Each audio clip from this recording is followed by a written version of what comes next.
Thank you. It is my honor to be considered beautiful by the French. I mean, the French really are the most beautiful people in the world.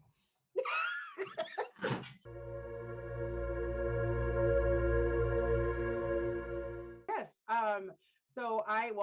My name's Tasha Haskins. I'm actually from Seattle, Washington State, Yeah. so up north, kind of by Canada. And I have been in the kind of beauty fashion industry for about 15 years now. I am a mother. I have three sons, two who are adults, and then one who is six, and he is a lot of energy.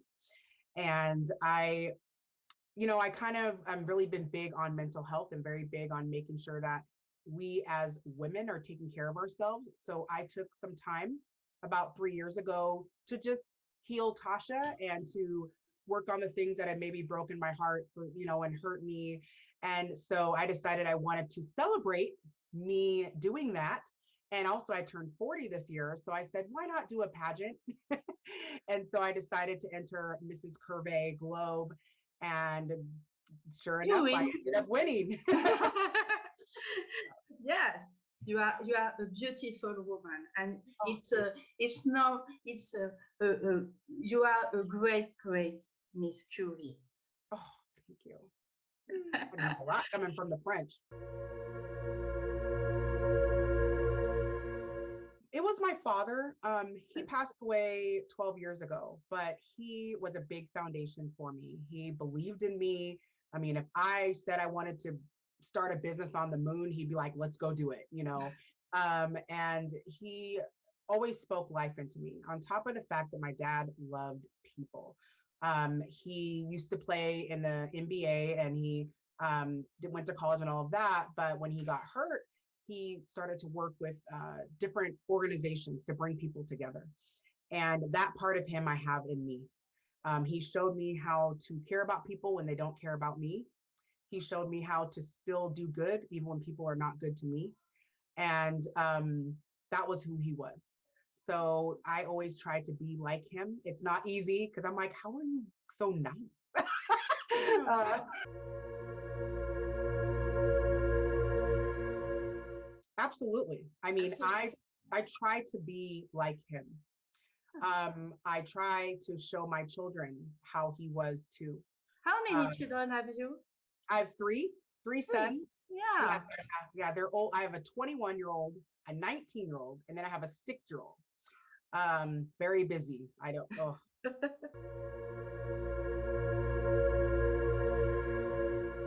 competed in other pageants.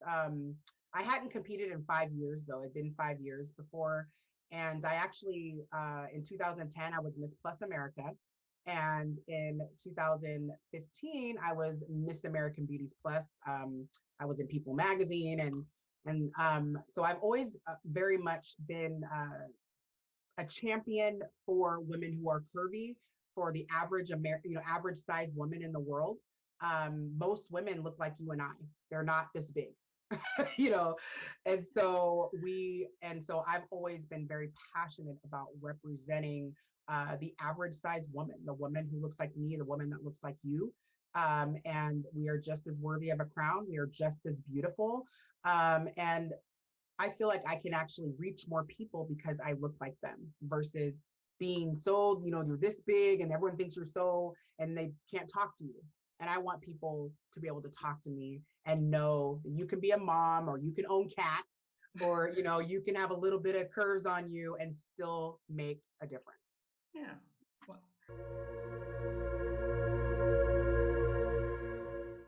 Um, yeah, I mean, I think the biggest growth for me in this particular pageant is that Mrs. Globe is international. It's a yeah. world pageant. And I grew up obviously in the States, and Americans are very limited. Like, we think we know everything. We think we're whatever, which is stupid, but we do. And so being a world queen has Yeah. exposed me to cultures and countries all around the world. And I found out just how the US is. And I've learned so much. I think that's the biggest thing. I mean, I went to the British Virgin Islands a couple months ago. I was able to be in a Russian magazine recently. Of course, now I'm in a French magazine. Oh, There was- inside Inside it's a US magazine. You are based in Atlantic City, New Yes. Jersey. Oh, But I am French. And well, that's okay. That's okay. It doesn't matter. It's still, I have this opportunity because I'm in a global system, and that has changed my whole worldview.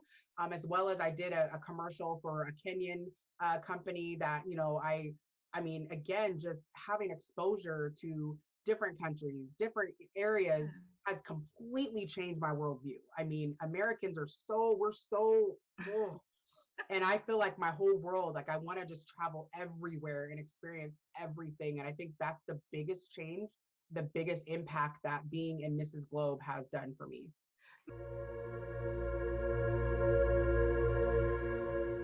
I am a very ingenuous person. Like I will make a way. And so I understand that I haven't been able to travel as much as I would like. Going to the British Virgin Islands was like a miracle to be able to go. But I've been able to use technology. I mean, I just last week I was speaking at a conference in Bolivia, but on Zoom. So they had me up on the screen. There were people in the audience, and I had an interpreter because I only know this much Spanish, but I was able to share my story and speak to people in Bolivia, South America. And so thank goodness for technology. I think I've been able to reach different areas that I probably wouldn't have been able to travel to anyway. But now people are more open because this is all we have. So I've done a lot actually since I won. It has been, I mean, I have like almost, I had to get like a home studio because I'm doing Zoom and I'm this and I'm that. And it's just like people are like, I mean, luckily my bed's right there though. I can just go lay on my bed when I'm tired.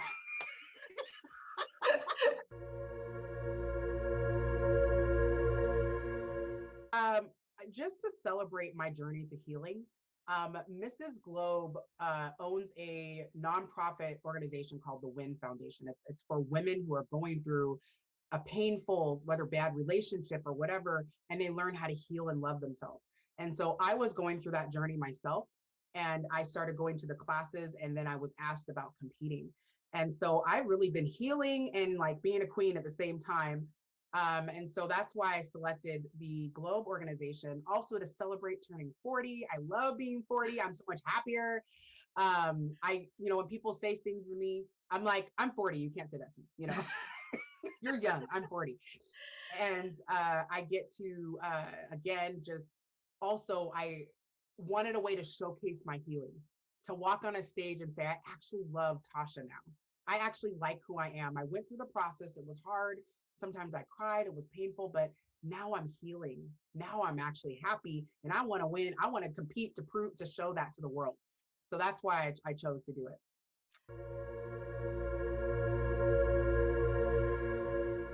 I Have you a honestly, challenge? I would say my personal challenge, actually, honestly, Melanie, is that Mrs. Globe is been around for 25 years. This beautiful organization, Yes. and I had and for the 25 years there was no winner that looked like me, um, meaning brown or big. Um, so I was very worried that I would not be what they wanted, because everyone always, they had white skin and they were skinny and so I was very concerned about that. I had to really tell myself, no, Tasha, you are worthy. You can. And I was scared. There are a few times I almost said, I don't want to do it. I'm going to quit, because I was afraid of that I wouldn't be what they wanted. So I had to really work through my own head. Yeah. And I'm so glad that I did. Because it's been able to be an inspiration. Lots of countries around the world are just so thrilled to see me as one of their world queens, and I didn't realize the impact it would have. But that was probably my biggest concern is I'm like, I don't look like these people. I mean, even when I got to the pageant, I was the biggest and the blackest, and I was like, oh my God, what am I doing here?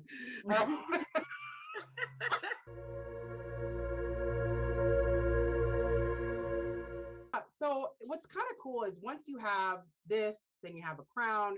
A lot of people want to talk to you. They want to get to know and they want you.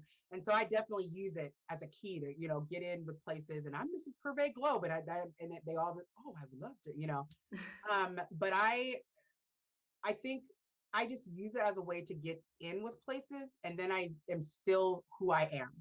I show them my heart that I'm still just a regular human being like you. I eat food like you. I got kids I have to yell at like you. I got, you know, I mean, it's and showing them, inspiring them that you may feel like you're just a regular person, but you really, I mean, I feel like this is like when this is how I feel like when I'm like Superman. I feel like this is Superman. And then I have my Clark Kent life, how he was like worked at the Daily Planet and he had glasses and he was kind of, I said, so I have my Clark Kent life and then I have my Superman life. I feel like everybody has an inner Superman.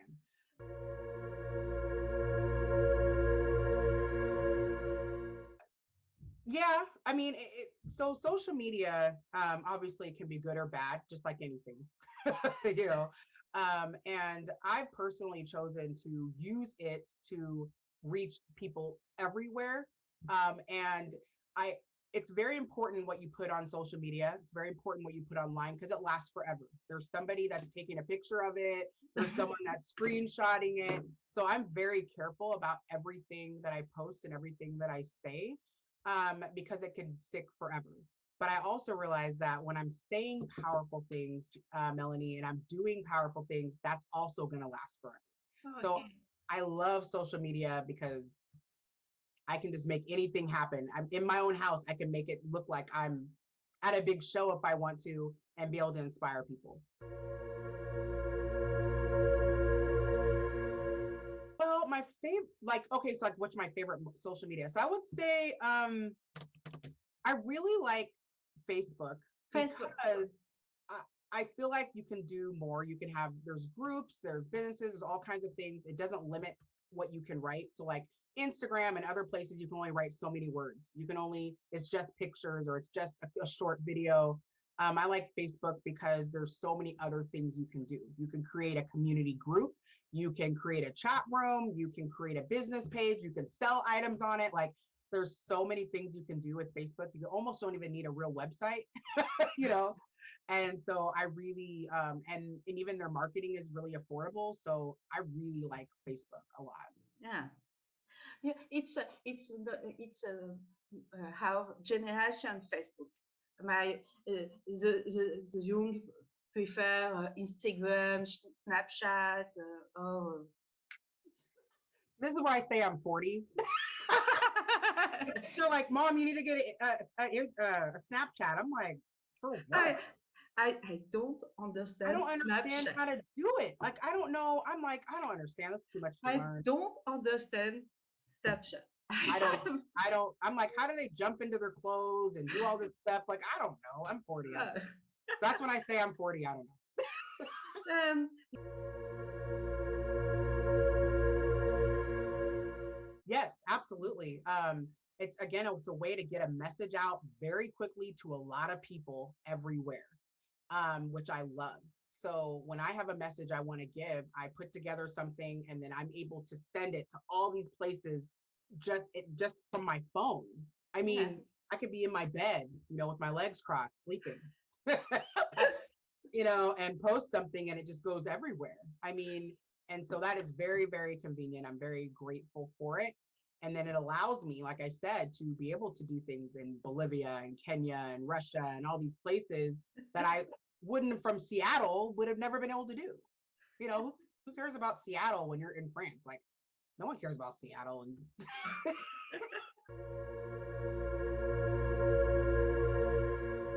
And so mine is basically empowering women and people specifically to begin their journey to healing. Yeah. So many people are hurting. They may look good, their makeup may be nice, they may make a lot of money, but they're broken. So oftentimes people wonder why celebrity kills themselves or something. How come this person, I thought they had all this stuff, but they're hurting on the inside. And so I'm not a doctor, I'm not a therapist, but I feel like I'm supposed to be a person to make getting help, getting healing, getting whole okay. It's okay for you to say, I need help. It's okay. Like if you got a physical injury, let's say you broke your arm, you're not going to just sit there and let it be broken and be like, I'm fine. You're going to go to the doctor. You're going to get an x-ray. You're going to get a cast. You're going to go to physical therapy. You're going to get it healed so you can start using it again. So I say, why is it we don't do that when people injure our heart or injure our mind? we should do the same process. And so that's what I'm passionate about.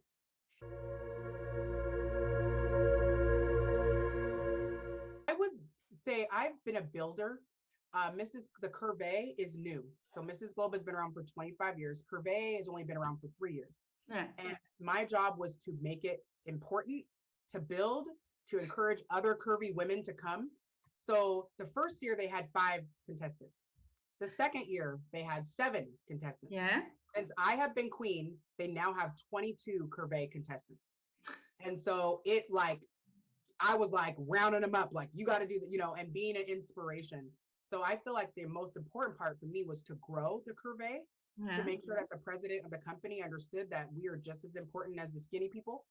And so she could see the growth and see that people need this. And then the other is about connecting people from Yeah. different countries, from different areas. I use my Google Translate all the time. If I don't understand, I said, you know what? I'm gonna talk to you in your language. I will ask people, what do you speak? Do you speak this? Because I want to know you. I don't feel like you should have to accommodate me because I'm American. Like that's so rude. I'm like, no, I want to know you. So I have made it my made it a mission for me to be an actual world global queen by reaching out to other people and learning what they about them. So those are probably the two most important things: is growing Mrs. Curvey Globe Yeah. and actually bridging different cultures and countries together. Mm. Uh, for most of my life, probably till I was about 28, I did not feel beautiful. I grew up, I was very tall. My dad was 6'9". So I've been 5'10" since I was 9 years old. So I felt like a monster. I looked like my dad, so I thought I looked like a man. My parents lived in an area where there was not a lot of brown people, so I didn't like being brown. And I just thought I was too big, too manly, too all these things. And so the concept of beauty, I never thought of because I didn't think it applied to me. But when someone had come up to me, I was working, and they asked me about modeling, and I'm like, do you see what I look like? Why would you want me to model? Like, I'll probably scare all your customers away. And that's when I began to see the different types of beauty that exist. And that's how I began to do that. And then I realized beauty is literally beauty to me is how I see me, like in here. And because I was like hurting in here and it was ugly in here because of all the things I've been through, I actually thought I was ugly on the outside. So once those things started healing, I'm like, okay, I may not be white like her. I may not have a little nose, or I may not be little, or I may not be this, but I'm Tasha and I like that. So I think actual beauty is literally when you understand that you're actually beautiful in here. And then guess what? The rest of the world starts to see it too. Like, it's so funny to me how people like you are, you are French. And I think you're beautiful. Your people are beautiful. So when I hear people like you say you're beautiful, I'm like, really? Our world is beautiful. Yes, yes. And so I think it's a belief that you have in here first and in here first. And then when you project it out, it's like, you're like, I'm amazing. So I think that, again, to make a short definition of beauty is literally when you actually become beautiful on the inside. When you like who you are, then what actually shows on the outside is beautiful, and they will agree with you, whether they thought it before or not. There's not, no one's ever called me ugly, even, when I felt ugly, but I realized the difference of me believing, no, Tasha, you're a cool. I like you. I like Tasha. I'm like, people say, who's your inspiration? I'm like, me. I'm my own inspiration. There's nobody else I want to be like. I'm like, I'm okay with Tasha, Melanie. I finally like me to where I'm like, I'm not trying to be Oprah or be this person or be Beyonce. I want to be Tasha. I like her. She's pretty cool.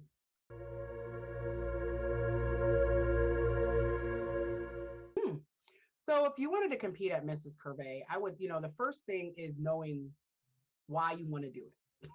Because if you don't know why you want to do it, like, that's going to make things very hard.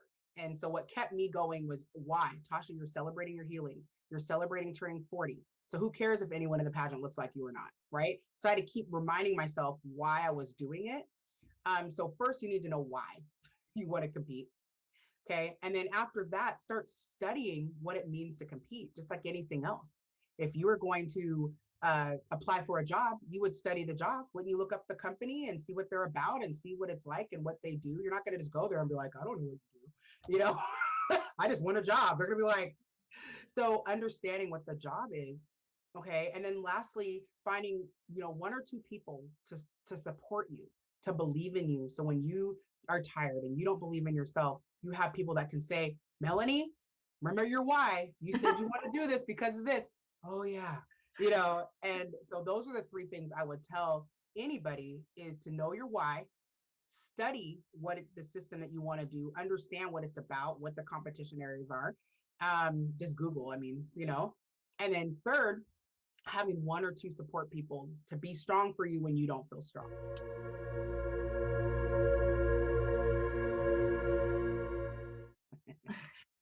Well, I feel like I've already done it, but definitely I've written a book, and the name of my book is Choose You, Change Your Path, and Walk in Your Purpose. But that comes from my phrase that I always say, Melanie, is that it's never too late to choose you, change your path, and walk in your purpose. And that is what I want to leave. Like me at 40 doing a pageant, or maybe I'm a little bit, bigger than other people, or I've been through some hurt and pain. I have children and I didn't get married. I've had all these things that have happened, but it's still never too late, Melanie, to be like, you know what? I deserve this. I deserve this, and I can go a different direction and I can walk in what I'm meant to be. And so I want people that follow behind me to know that there's nothing that can stop them, literally, but them.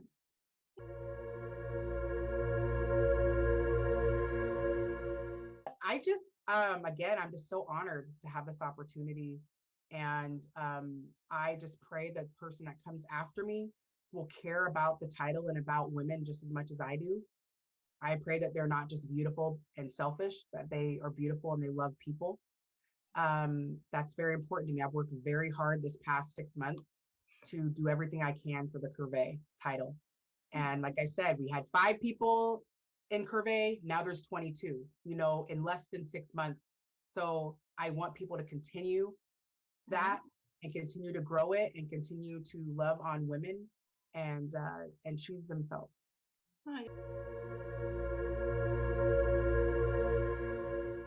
I want to, well, again, like I said, I'm going to actually start kind of my book tour after I'm done with my title. So I really want to get my books in the hands of people to encourage them to start their own journey and let them know it's okay. You don't have to be ashamed. The second thing is ultimately when I have enough money, I want to create a program, almost like an oasis for women in positions of leadership and power to go and be safe and to heal and to regenerate. So I'm working on that. I really want to create a space where people can go for 1 week or 2 weeks just away from the world. No cell phones, no makeup, no nothing, and where they can really heal and really get strengthened to go back into this world, right? So those are kind of my 2 ultimate goals. And then lastly, I'm actually working on a conference called Choose You, a annual conference for women where I have different speakers and different things that will, inspire women to say, it's okay to do what you want to do. It's okay. You're not a bad person. It's okay if Melanie wants to go and have this big magazine and this big life, and there's nothing wrong with that, but first healing on the inside. So those are the 3 things I am excited to have and do and work towards, and I will be totally fulfilled when I get to do that.